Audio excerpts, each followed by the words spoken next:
तो अब लेंगे हम अगले चैप्टर के बारे में। Unit number 4, chapter number 11, method of surveying and techniques of excavations, सर्वेक्षण के तरीके और खनन की तकनीक। इससे पहले हमने जो इससे पहले हमने जो भी इंट्रोडक्शन टू आर्कियोलॉजी में पढ़ा, उसमें ज़्यादातर यही था कि भारत में प्राचीन काल के सिक्कों के बारे में, या फिर इसी के साथ साथ हमारे जितने जो इतिहासकार हुए उनके बारे में, या इसी के साथ साथ भवनों के, प्राचीन भवनों के बारे में हमने जो है जानकारी प्राप्त की। लेकिन अब जो है हम इतिहास से संबंधित जानकारी के लिए किस प्रकार से हम जानकारी हासिल करते हैं उसके बारे में अब हम पढ़ेंगे। तो इसमें है कि सर्वेक्षण हम कैसे करते हैं, सर्वे कैसे करते हैं, और साथ ही साथ जो खुदाई की जाती है जिसको कि कहते हैं उत्खनन। तो उत्खनन की जो किस प्रकार की टेक्निक्स है। उत्खनन एक क्रिया है जिसके द्वारा हम पुराने अवशेषों का ज्ञान प्राप्त करते हैं, और इस क्रिया के लिए आवश्यक है कि पहले हम पुराने स्थलों का ज्ञान प्राप्त करें। पूरा स्थल ऐसे स्थल को कहा जाता है जहाँ पर मानव के विगत क्रियाकलापों, आवास के संकेत उसके द्वारा प्रयुक्त उपकरणों और अवशेषों के रूप में बिखरे मिलते हैं। यानी कि यदि हम आसान भाषा में कहें तो मनुष्य जो कि प्राचीन काल का मनुष्य है, उसने जहाँ पर वो रहता था वहाँ से उसके द्वारा प्रयोग किए गए, जैसे कि बर्तन है या फिर कोई औजार हैं, हथियार हैं, जो कि क्योंकि उनको या तो संजो कर तो नहीं रखा है, सहेज कर तो नहीं रखा है, वो बिखरे पड़े हैं, तो वो मिलते हैं। पुराने स्थल यानी कि पूरा स्थल का आकार सीमित और ऊंचे टीले के रूप में होता है। तो इसी के तहत प्रागैतिहासिक का मानव के सीमित सांस्कृतिक उपादान, उपभोग की जाने वाली वस्तुएं एवं यायावर जीवन पद्धति के कारण पुराने स्थलों का आकार अपेक्षाकृत छोटा और सांस्कृतिक स्तर प्रायः पतला होता है। तो इस तरह से क्या है कि ये जो सर्वेक्षण है या पुराने स्थलों की जो खोज है या साथ ही साथ खुदाई है, तो ये सारा का सारा जो है ये सर्वेक्षण के अंतर्गत आता है। तो अनुसंधान क्रियाविधि के तरीके किस तरह के हैं, और इसमें जैसे कि सर्वे आ गया, रिमोट सेंसिंग आ गया, principles of excavations and levelisation, different ways of एजिफिकेशन, ये सारे के सारे जो है ये इसमें आ जाता है। तो लेकिन हम बात करेंगे इसमें केवल सर्वे के बारे में।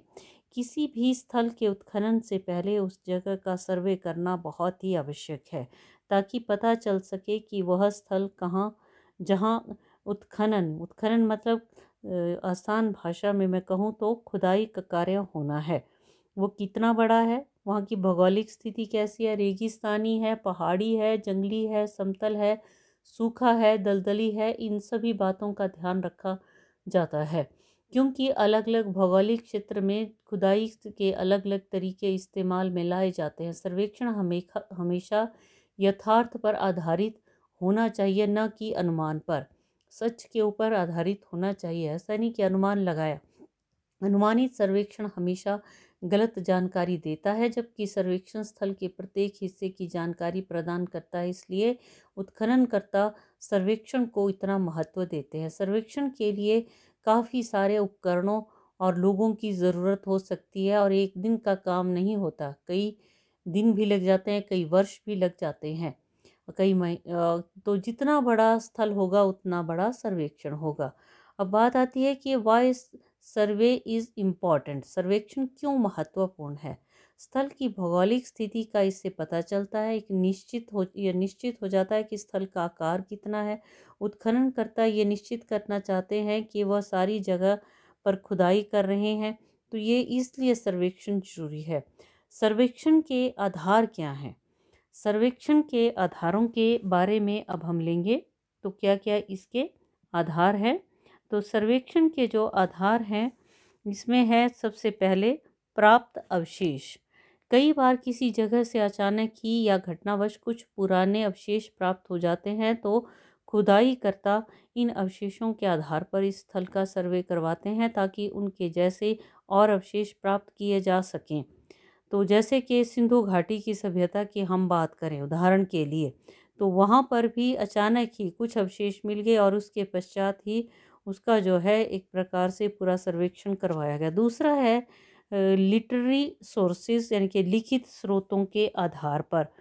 तो दूसरा क्या है कि कई बार क्या होता है, प्राचीन इतिहास में कुछ घटनाओं जगहों का वर्णन होता है। इतिहासकार उन घटनाओं, उनमें दिए नामों के आधार पर उस स्थल की पहचान करने की कोशिश करते हैं। जैसे रामायण में वर्णित भारत का व लंका के मध्य बने पत्थर के पुल जिसको के राम सेतु कह लीजिए कहते हैं। तो इस तरह से क्योंकि उसमें पढ़ा था, तो इस तरह से बार बार ये साबित करने की कोशिश की जाती है, या बार बार जो है जब इस तरह का वर्णन आता है तो वो एक लिखित स्रोत है, तो उस लिखित स्रोत के आधार पर भी सर्वेक्षण जो है किया जाता है। और इसी तरह जैसे इंद्रप्रस्थ है, पाटलिपुत्र है, तक्षशिला है जैसे शहरों के नाम से हमें पता चलता है कि पुराने समय में कभी यहाँ पर कोई किसी राजवंश या फिर किसी प्रकार का बहुत बड़ा नगर या कोई सभ्यता रही होगी। तो इस तरह से भी जो लिखित स्रोत हैं उसके आधार पर भी सर्वेक्षण जो है किया जाता है। फिर है मौखिक स्रोत। अब कुछ स्थल ऐसे होते हैं जिनके बारे में कोई अवशेष नहीं मिला है और ना ही कोई लिखा हुआ मिला है, केवल हमने क्या है कि किसी से किसी और कहानियाँ सुनी हैं। कहानियाँ सुनकर भी हमें बहुत कुछ जो है पुराने अवशेषों के बारे में पता चलता है। जैसे कंबोडिया में मिले विशाल विष्णु मंदिर के विषय में भी वहाँ के लोगों में के पास सिर्फ कहानियाँ थी, और जब तक कि वो ढूंढा नहीं जा सका तो भारत तो ऐसी कहानियों से भरा पड़ा है। तो इस तरह से मौखिक स्रोत के आधार पर भी सर्वेक्षण जो है होता है। फिर है स्थानीय जानकारी के आधार पर। स्थानीय लोगों के स्थल के विषय में ज़्यादा जानकारी होती है, जबकि बाहर से कोई जाता है उसको नहीं पता चलता। हालांकि स्थानीय लोग कई बार ये जानकारी उपलब्ध नहीं करवाते क्योंकि वो जानकारी उनके धर्म से, उनकी संस्कृति का हिस्सा होती है। किंतु कई बार ऐसा भी होता है कि उत्खननकर्ता स्थानीय लोगों से कोई ऐतिहासिक जानकारी प्राप्त करते हैं और सर्वेक्षण को शुरू करते हैं। फिर अगला है पिछले सर्वेक्षणों के आधार पर। पिछले सर्वेक्षण ज़्यादा महत्वपूर्ण होते हैं। क्यों? क्योंकि वो आने वाले सर्वेक्षणों के लिए एक रास्ता जो है तैयार करते हैं।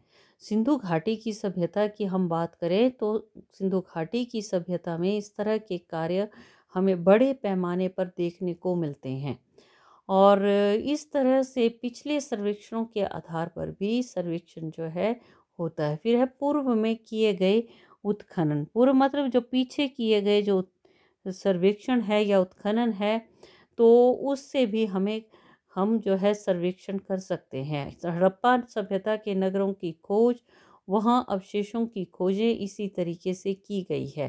फिर है क्षेत्रों या स्थान के विषय में जानकारी के आधार पर। इसके अतिरिक्त क्या है कि भारत ही नहीं बल्कि विश्व में अभी भी कई ऐसे क्षेत्र हैं जिनके बारे में जानकारी नामात्र है, जबकि वह ऐतिहासिक दृष्टि से काफ़ी महत्वपूर्ण जानकारी प्राप्त कर सकते हैं। तो इतिहासकार ये देखते हैं कि उन क्षेत्रों के विषय में यह इस ज्ञान की कमी को कैसे पूरा किया जा सकता है, और इसलिए सर्वेक्षण का सहारा लिया जाता है। तो इस तरह से ये आगे सर्वेक्षण के आधार। अब लेंगे हम सर्वेक्षण के तरीके, किस तरह से सर्वेक्षण किया जाता है। तो सर्वेक्षण के तरीके जो है अपनाए जाते हैं। तो सबसे पहला है map, to prepare the map. मानचित्र तैयार करना, एक नक्शा तैयार करना सबसे पहला कार्य होता है कि यदि किसी स्थल का खुदाई करनी है तो सबसे पहले उसका मैप या मानचित्र तैयार किया जाना चाहिए, ताकि उत्खननकर्ता को पता हो कि उस स्थल का माप आकार कितना है, कहाँ तक उत्खनन करना है, खुदाई करनी है। फिर दूसरा है सीरियल फोटोग्राफी। दूसरा है सीरियल फोटोग्राफी।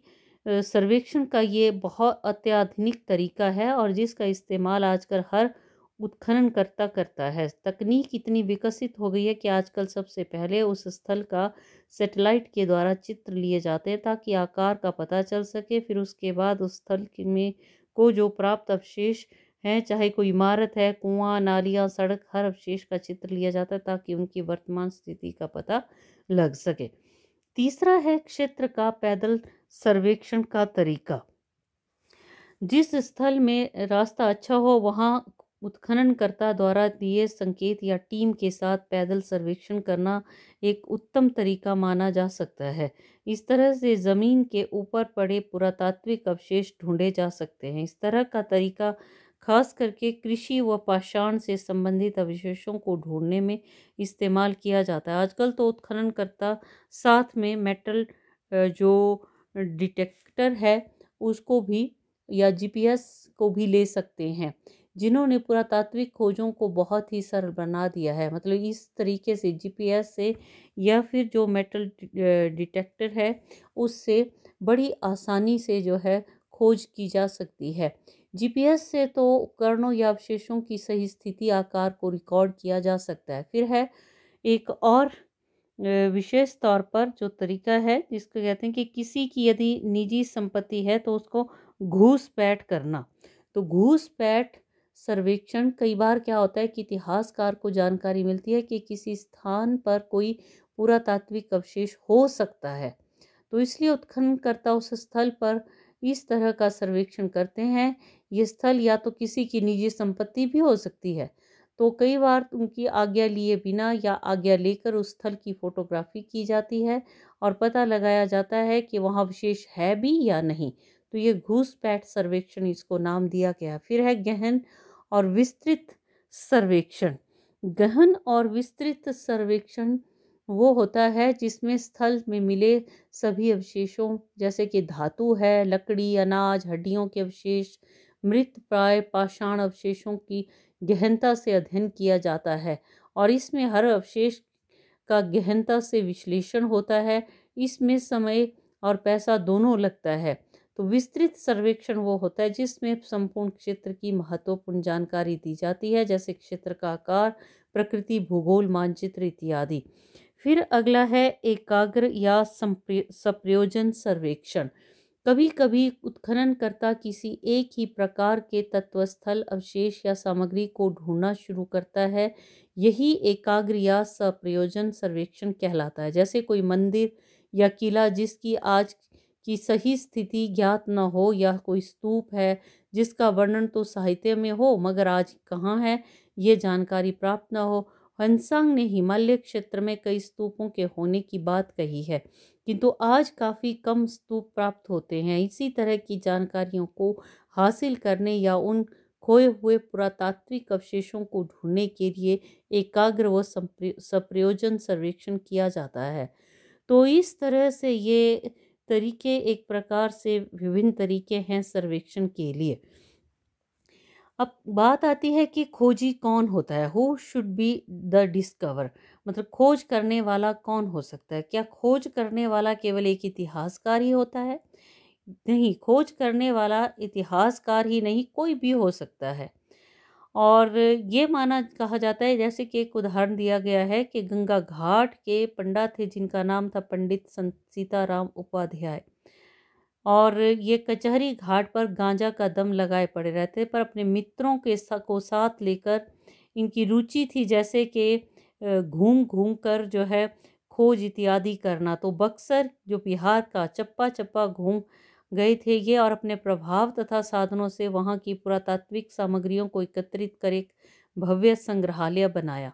प्रत्येक स्थान के पुरातात्विक केंद्रों की सूचना रखते थे और उसके बारे में स्थानीय विवरण, साहित्यिक उल्लेख, नई खोजों आदि के द्वारा उसका परिचय अपने पास तैयार करते थे। और विशेष तौर पर ये उनका एक बहुत बड़ा समर्पण था। तो खोजी के लिए करता जो है ज़रूरी नहीं कि वो इतिहासकार ही हो, कोई भी हो सकता है जो कि इस तरह के कार्य में रुचि रखता है। फिर है who should be with them, इनके साथ कौन हो। खोजी के साथ उसका मित्र का होना बहुत ही आवश्यक है। क्यों? क्योंकि अगर कोई अकेला आदमी जाता है तो लोग सोचते हैं कोई चोर तो नहीं है, कोई पागल तो नहीं है, तो लोग क्या करते हैं कि भगा देते हैं। तो 2 लोग जब होते हैं तो ऐसी समस्या नहीं आती है। और दूसरी बात ये है कि जब किसी इसको खोज की जाती है तो एक के नज़र से कोई चीज़ छूट जाए तो दूसरा जो है उसकी तरफ आकृष्ट भी हो सकता है, वो उसको खोज ले। फिर है उनके पास क्या हो, what do they have.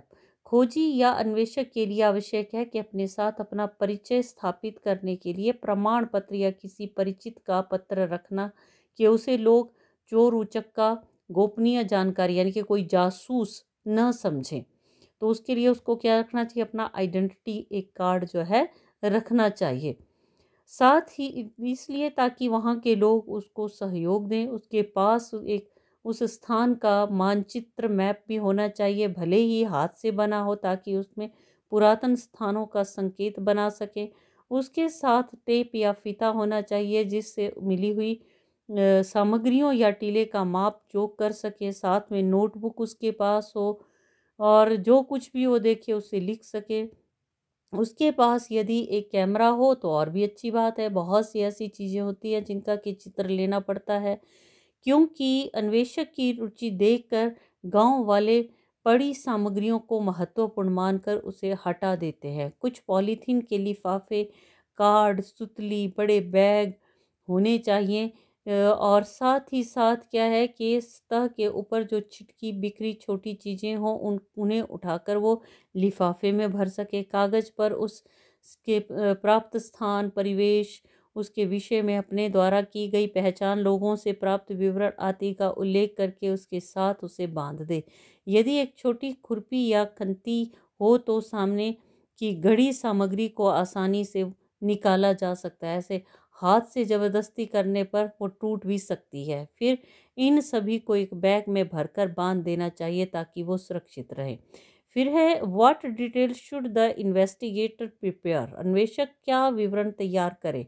Notebook पर तिथि लिखे, वो स्थान लिखे, जिला, प्रांत और पहुंच का मार्ग, कैसे वो पहुंचा वहां पर अंकित करे जहां वो खोज कर रहा है। उसका सतही नक्शा बनाए, वहां के लोगों से उस विशेष स्थान के इतिहास और मिली सामग्रियों का विवरण जो प्राप्त हो सके उसका उल्लेख करे, जो अब वहाँ भी उपलब्ध नहीं है। पूरा स्थल के आकार, प्रकार, स्थिति, पुरावशेषों के विषय में संक्षिप्त परिचय अंकित करे। जिन सामग्रियों का संग्रह वहाँ से उसने किया हो उसका विवरण दे लिखे। जो अचल स्मारक हो उनको भी लिखे। उनके बारे में भी यदि पूर्व में किसी जिज्ञासु से गांव वालों को सामग्रियों का या पूरा स्थलों के बारे में कुछ पता चला हो उसको भी लिखे। नोट करे कि ये पूरा स्थल का स्वामी कौन है, वो मालिक उसकी खुदाई या वहाँ की सामग्रियों से के प्रति क्या रुख रखता है। फिर अपना नाम और तिथि उस पर अंत में लिख दें। पहले पैदल घूम घूम कर पुराने स्थलों को खोजते थे तो इसे परिमार्गण या एक्सप्लोरेशन कहते थे। अब इसमें क्या है कि अधिकांश आकाशीय जो छायांकन है, एरियल फोटोग्राफी से चुंबकीय परीक्षण यानी कि मैग्नेटिक प्रोस्पेक्टिंग तक की विधि अपनाई जाती है। पहले ये कार्य आकस्मिक होता था पर पीछे योजनाबद्ध रीति से किया जाने लगा। और इस तरह से देखते हैं कि अन्वेषण का काम जो है वो है सारा का सारा जो विवरण है उसको तैयार करना। फिर है where should the excavation is to be discovered. पूरा स्थल कहाँ खोजा जाए, इसके लिए लिखित साहित्य की पूर्व में पहाड़ हैं, जंगलों में प्रागैतिहासिक मानव रहता था या नदी घाटियों में। लिखित साहित्य की किस समय से वह नगरों तथा गांवों में रहने लगा, अपने लक्ष्य के अनुसार उसकी खोज होनी चाहिए। तो तभी जो है इन स्थलों को खोजा जाए। तो ये है सर्वेक्षण के तरीके के बारे में। अब खोज की कौन सी विधियां हैं उसके बारे में हम अगले वीडियो में बात करेंगे।